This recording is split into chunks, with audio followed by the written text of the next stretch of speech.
அகத்தியா திரைப்படத்தினுடைய பத்திரிகையாளர் காட்சியில் எல்லாரையும் சந்திக்கிறோம். படம் முடிஞ்சு வெளியே வரும்போது இந்த முகத்திலையும் உங்களுடைய கைகளிலும் கொடுத்த அந்த மிகப்பெரிய நம்பிக்கையும் உற்சாகமான புன்னகையும் மேலும் எங்களை வந்து ரொம்ப நிறைவாக்கியிருக்கு. ஸோ இந்த ஒரு நாளுக்காக தான் ஒரு 3 ஆண்டு கால எல்லாருடைய உழைப்பும் இந்த படத்துக்காக இருந்தது.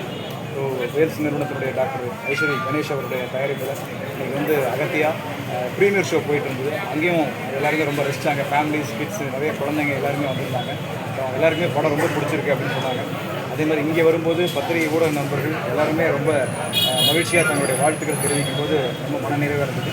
அடுத்து இந்த படத்தை மக்கள்கிட்ட கொண்டு போய் சேர்க்கிற அந்த மிகப்பெரிய ஒரு அன்பான ஒத்துழைப்பை நீங்கள் எல்லாரும் எங்களுக்கு கொடுக்கணுங்கிறது எல்லாருடைய தாழ்மையான வேண்டுகோள். பெரிய வரவேற்புக்கு என்னுடைய மனப்பூர்வமான எங்கள் எல்லாருடைய சார்பில் எங்களுக்கு மனப்பூர்வமான நன்றியை தெரிவிச்சுக்கிறேன். இதே சமயத்தில் இந்த படம் 3 மொழியில் வெளியாகிறதால ஹிந்தியில் வந்து நம்மளோட இணை தயாரிப்பார் அனீஷ் அர்ஜுன் தேவ் அவர் வந்து பாம்பேலையும் டெல்லியிலையும் இதே சமயத்தில் ப்ரெஸ் காட்சி நடந்திருக்கு. அங்கேயும் எல்லாருமே ரொம்ப நல்லா இருக்குது அப்படின்னு சொல்லி ரெஸ்பாண்ட் பண்ணியிருக்காங்க. சேம் ஹைதராபாத்லேயும் தெலுங்கில் ப்ரெஸ் ஷோ இப்போ தான் போயிட்டுருக்கு. ஸோ அங்கேயும் வந்து ரொம்ப நல்லா இருக்குது அப்படின்னு ப்ரெஸ் பீப்புள்ஸ் எல்லாம் சொல்லியிருக்காங்க.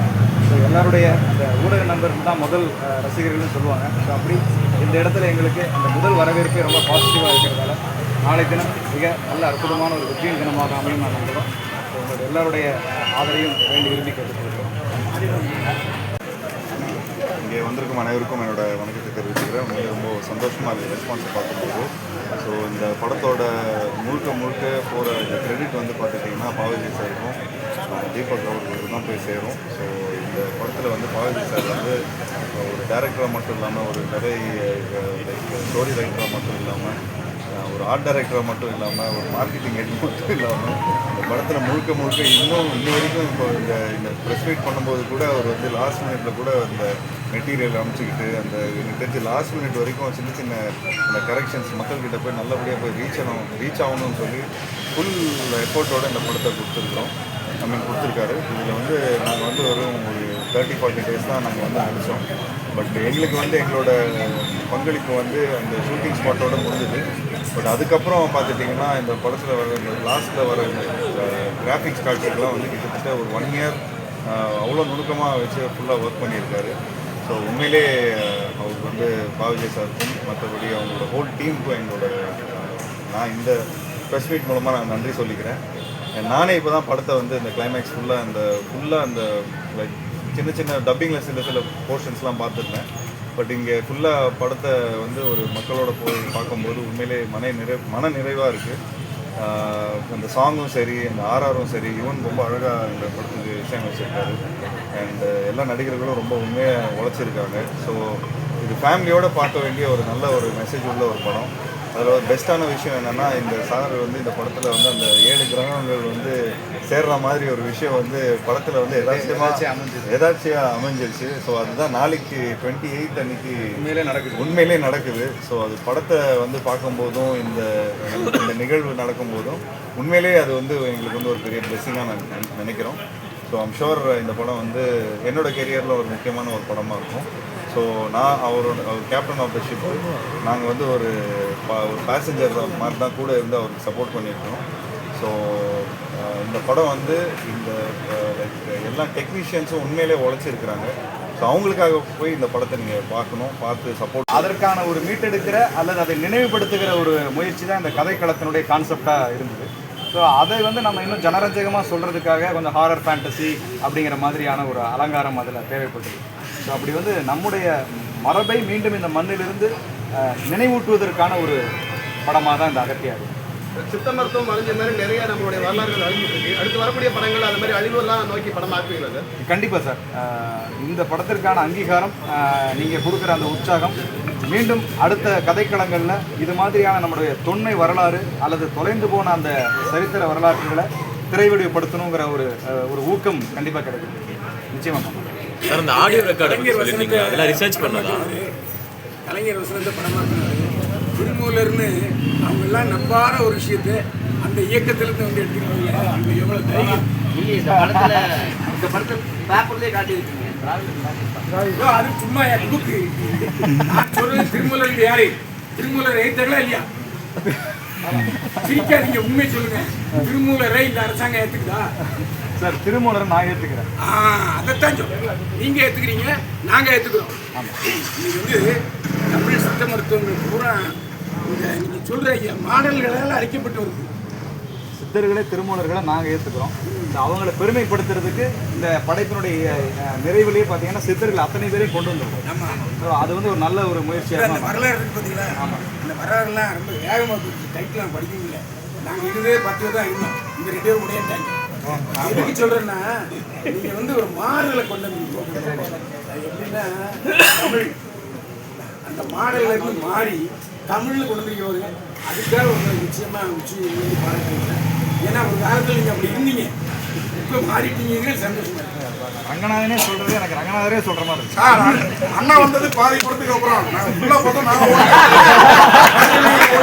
எப்படி பாருங்க, நான் உங்கள்கிட்ட வந்து பாராட்டினால திருமூலர் 18 சித்தர்கள் காட்டி சாங் ஓடிட்டு என்ன சாங் பார்க்க முடியாது. சாங்க பார்க்காம அந்த திருமூலர்லாம் சார் படம் நல்லா இருக்கு. ஆனா சின்ன ஒரு வருத்தம், ஆனா நம்ம தமிழ் போராளியை மட்டுமே துரோகம் பண்ணி கொலை பண்றாங்களே. எல்லா படத்துல அதான் வைக்கிறீங்க, கடைசியா மட்டும்தான் அவர் வந்து ரிவெஞ்ச் எடுக்கிறாரு. ஏன் நிறைய விஷயங்கள் தமிழ் போராளியை மட்டும்தான் அது மாதிரி காட்டுறாங்க எல்லா படத்துலையுமே.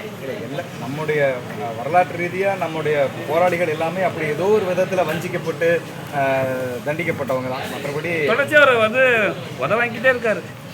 யார் போராளி இல்லை, அப்போ வந்து ஆளுமை வர்க்கம் வந்து பெரிய வலிமையான ஆயுதங்களோட இருந்தது இல்லையா? ஸோ அதனால் அந்த மாதிரியான சம்பவங்கள் அப்போ நடந்தது.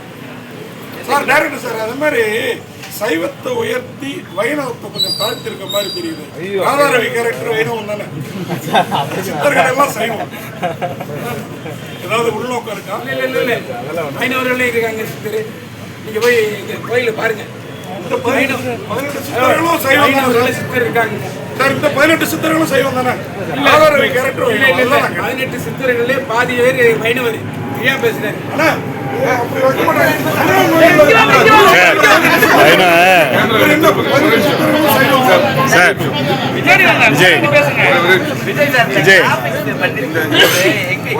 இங்க பண்ணதா இல்ல பாம்பே பண்ணதா? ஏன்னா ஃபைட் சீன் லாஸ்ட்ல வந்து நல்லா எஃபெக்ட் போட்டிருக்கீங்க.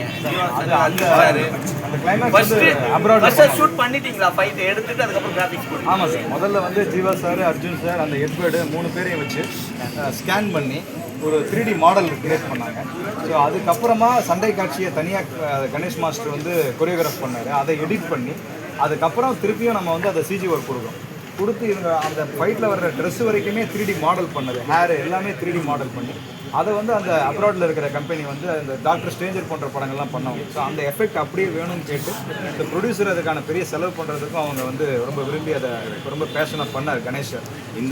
அதனால தான் வந்து அந்த 1 இயர் காத்திருந்து இந்த படத்தை ரிலீஸ் பண்ணுறது அவங்களால தான், அந்த ப்ரொடக்ஷன் வந்து அதுக்கு தயாராக இருந்ததால தான் முடிஞ்சது. ஏன்னா ஃபைட் சீனில் ஜீவா சார் அடிக்கும் போது இந்த ஹாலிவுட்ல தான் காட்டுறாங்க, ஒரு உயிர் வெளியில் போயிட்டு இன்னொரு ஆத்மா கொண்டு வருது. அந்த எஃபெக்ட்லாம் நல்லா இருக்கு. சம்மரில் வந்து இன்னும் பசங்க லீவ்ல இன்னும் கொண்டாடுவாங்க. ஆனால் போட்டியாக இன்னும் கொஞ்சம் 1940s வந்து பாரதிதாசன் கவிதை புத்தகம் வைக்கிறார். அந்த கலர் ரேப்பர் அந்த வெப் ஆஃப்செட் 1940s கிடையாது. லேட்டஸ்ட் மாடல் புக்ஸ் மாதிரி இருந்தது அந்த புத்தகம். அந்த 1940s அந்த கலர் சார் பாரதிதாசன் கதை எப்படி சார் பாடிச்சதான் சார் அடிச்சா அது வந்து பார்த்தீங்கன்னா இப்போ லேட்டஸ்ட் அந்த கலர் ரேப்பர் ஆஃப்செட் அந்த பிளாஸ்டிக் பிரிண்ட் 1940s கிடையாது. 40s சித்தார்த்து வந்து அந்த புக்கை உள்ள வைக்கிறாரு. அது இல்லை, நாங்கள் வந்து கலர் இருந்து எப்படி நினச்சி 1940 கூடுமான வரைக்கும் நாங்கள் ரொம்ப பார்த்து பண்ணோம் சார். ஏன்னா ஆர்ட் டிபார்ட்மெண்ட் அது படிச்சுன்னு தெரிஞ்சது என்ன இந்த லேட்டஸ்ட் சில்க் ஆஃப்செட் ரேப்பர் பிரிண்ட்டை வந்து 40s வைக்கிறாருன்னு தோணுச்சு. ஏன்னா இப்போ அதில் வந்து அர்ஜுன் சார் இறங்குற சீனில் பாண்டிச்சேரின்னு ஒரு சின்ன போர்டு வரும், அதை நீங்கள் கவனிச்சிருப்பீங்களான்னு தெரியல. அந்த பாண்டிச்சேரியில் வந்து நாங்கள் பார்த்த ஆவணத்தில் பாண்டிச்சேரிக்கு வந்து இந்த ஒரு சிங்கிள் ஆறு தான் இருந்தது. அதுக்கப்புறம் ஒரு 3 நாளைக்கு முன்னால் ஒருத்தர் வந்து சொன்னாங்க, இல்லை ஃப்ரெஞ்ச் பீரியடில் அதை டபுள் ஆராக மாற்றுச்சுனாங்கன்னு. பிரிண்ட்டு கியூபுக்கு போயிடுச்சு. அதுக்கப்புறம் சிஜி கொடுத்து டபுள் ஆர் பண்ணி அதுக்கப்புறம் பண்ணோம். ஸோ கூடுமான வரைக்கும் எதுவும் அந்த சரித்திரத்தில் நம்ம வந்து சொல்லும்போது பிழை நேர்ந்துடக்கூடாதுங்கிறதில் ரொம்ப சிரத்தையாக தான் பண்ணோம். பட் அந்த நீங்கள் சொல்கிற பாரதிதாசன் கவிதை புத்தகம் ஒரு பழைய இடத்துல தான் எடுத்துகிட்டு வந்தோம். அது வந்து ஏதோ ஒரு லைப்ரரியில் தான் ஷைனிங்காக தெரிஞ்சிருக்கும். அதே மாதிரி சார் எண்டு கார்டு போட்ட பிறகு அப்புறம் சார் அந்த சாங் வேற எங்கேயாவது வச்சிருக்காங்க சார். எண்டு கார்டு போடும்போது ஆடியன்ஸ் எல்லாம் வந்து படம் ஃபினிஷ் ஆயிடுச்சு வராங்க, வெளியே வராங்க. நானே வெளியே வந்துட்டேன். அப்புறம் சாங்ஸ் கொடுக்கும்போது தான் பார்க்குறேன் உள்ள அவ்வளோ நல்லா இருக்கு. ஏன் வேற ஏதாவது பண்ணிக்கலாம்? அது ப்ரொமோஷன் சாங் ஒன்று பண்ணலான்னு ஒன்று யோசித்தோம். பட் அதுக்கான ஏன்னா இதை வைக்கணுன்னே வச்ச மாதிரி ஆயிடுச்சு சார். ஸோ இந்த பாட்டை வந்து ரொம்ப அழகாக இருந்தது. அதனால் முடியும் போது அது ஒரு இன்னும் கொஞ்சம் ஒரு கலர்ஃபுல்லாக இருக்கட்டுமே அப்படிங்கிறதால இல்லை உள்ள ஸ்டைலாக இருக்குது. அது உள்ள வச்சுருந்தா படம் கெட்டுருக்கோம். நீ கடைசியில் வச்சதான் கரெக்ட். எண்டு கார்டு முடிச்ச உடனே எல்லா ஆடியன்ஸும் வெளியே வந்துருவாங்க சார். ஸோ அது தெரியலையே, அதுக்காக ஃபர்ஸ்ட் அது நடுவில் தான் வச்சிருந்தாரு. பட் அது கொஞ்சம் கதை வந்து நல்ல சாங் நல்லா இருக்கு, கலர்ஃபுல். அது வேற லவ் சாங் வேற அவருக்கு வேற கேட்டிருந்தாரு வேற. இல்லை அவரே அதை வந்து இது பண்ணார். நான் தான் சொன்னேன் கொஞ்சம் கதை வந்து ஃபாஸ்ட்டாக டீமாக எல்லாரும் சொன்னாங்க. பட் கதை நல்லா ஃபாஸ்ட்டாக போயிட்டு இருக்கிற நேரத்தில் சாங் வேண்டாம் சார், லாஸ்ட்டாக வேணால் எல்லாம் கொஞ்சம் பார்த்துட்டா கொஞ்சம் நல்லா இருக்கும். விஜய் சார் அந்த ரெக்கார்டிங் மிஷின்லாம் பார்த்துருப்பீங்க.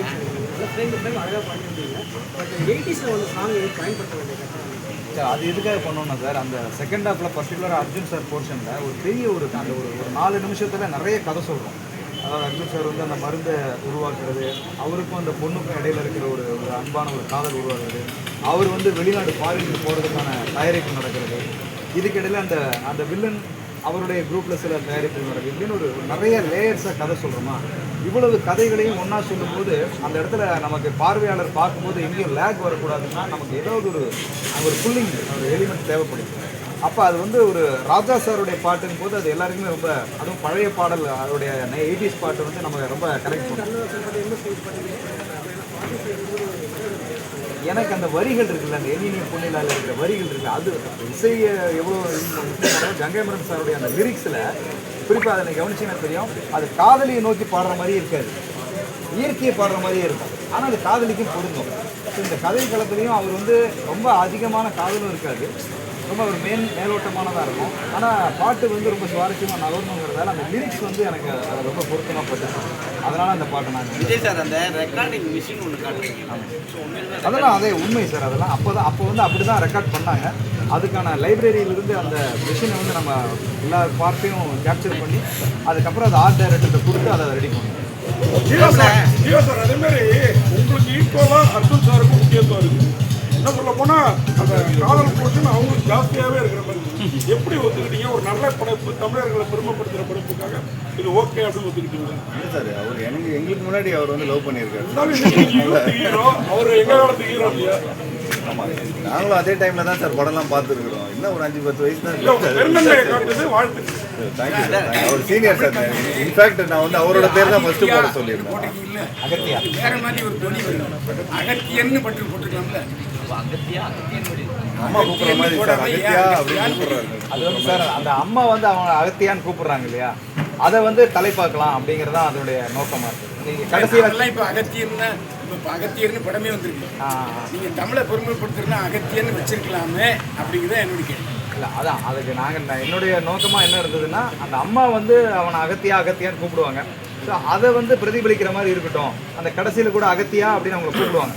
ஸோ அதையே டைட்டில் ஆக்கிடலாம் அப்படிங்கிறதால தான் மிருகங்களுக்கு பேர்லாம் கூட எழுதியிருக்காங்க. உண்மையிலுமே அது நிற்குமா?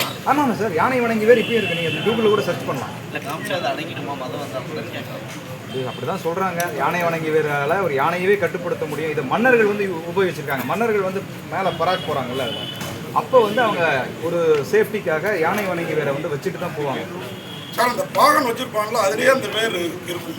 அது அங்குசம். அதான் அந்த அங்குசத்துலேயே அது இருக்கும். ஆமாம், அது மாதிரி அது புதுசாக இருந்தது, அதனால தான் கேட்டு. Okay, thank you. Thank you so much.